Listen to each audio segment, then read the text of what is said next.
Party బలపరిచిన Karimnagar parliament అభ్యర్థి బోయినపల్లి వినోద్కి మద్దతుగా కారు గుర్తుకు ఓటు వేయాలని ప్రజలను అభ్యర్థిస్తూ మంగళవారం సూరారం గ్రామంలో ఇంటింటి ప్రచారం నిర్వహించారు.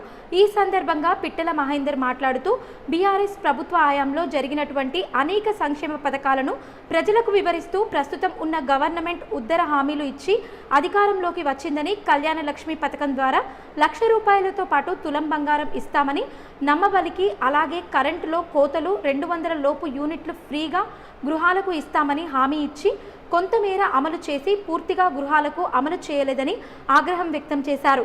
ఆర్టీసీలో మహిళలకు ఉచిత ప్రయాణం అమలు చేసి బస్సులు సరిపోకపోవడంతో ప్రజలు తీవ్ర ఇబ్బందులకు గురవుతున్నారని అన్నారు.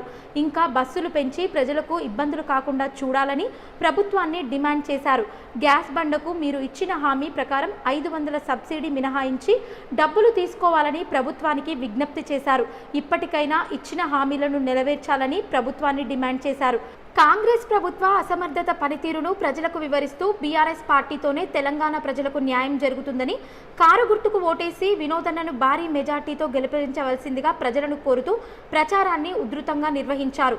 ఈ కార్యక్రమంలో vice MPP Tangeda Nagesh, market committee director Tangeda Mahender, social media Elkathurthy mandal అధ్యక్షులు గుండేటి సతీష్ నేత, గ్రామ శాఖ అధ్యక్షులు మేకల బాబు, మాజీ సర్పంచ్ ఎర్రబెల్లి సంపత్రావు, బిఏ కొమురయ్య, మాజీ గ్రామ శాఖ అధ్యక్షులు భాషబోయిన కొమురయ్య, వేముల సమ్మయ్య, సీనియర్ నాయకులు తక్కలపల్లి పుల్లారావు, తక్కలపల్లి బాపురావు, సాతూరి ప్రహ్లాద, హింగే భాస్కర్, మేకల చేరాలు, ఎంజాల కృష్ణసాయి రవీందర్, రమేష్ తదితరులు పాల్గొన్నారు.